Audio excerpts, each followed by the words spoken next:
فين عشاق الروايات يا جماعة؟ اللي بيحبوا الروايات يجوا هنا عشان فيه مفاجأة كبيرة قوي. الجانب السري اللي محدش عارفه عني ان انا بعشق الروايات الفانتازيا.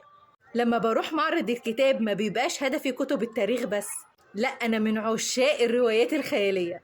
تقدر بجد ان هي تطلعني من المود وبتدخلني في حالة جميلة جدا.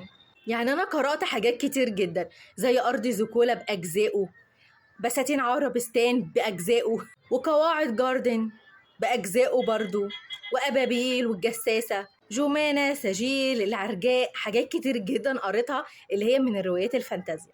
كل فترة كده بتيجي في دماغي إن أنا أروح أعمل زيارة المكتبة وأنقي رواية من الروايات اللي أنا لسه ما قريتهاش. وبالصدفة لقيت الرواية الجميلة دي اسمها نهاية البداية، الكاتب عبد الله النوبي. الاسم مش باين قوي علشان الكاميرا عاملاها من الشقلوب. الصدفة الأحلى بقى إن هو كان موجود هناك وعمل لي توقيع. بص كاتب لي إيه؟ إهداء إلى معلومة سارة. أنا أول مرة حد يوقع لي على كتاب. أنا ما كنتش بهتم، بس أول مرة أعرف إن أنا هفرح كده. وبجد طلع شاب محترم وذوق جدا واداهم لي كادو. الجزء الأول جميل جدا، بس الجزء التاني بقى هو ده اللي خطير بجد.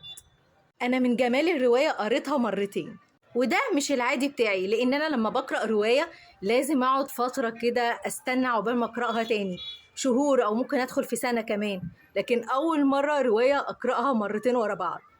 أنا بشكر الكاتب الصغير دوت اللي هو كاتب رواية نهاية البداية، عبد الله النوبي. بجد أنت شخصية موهوبة جدا، والرواية دي جميلة، وانا واثقه ان اللي جايه هتبقى اجمل، واللي بعدها هتبقى اجمل، واللي بعدها هتبقى اجمل لحد ما توصل.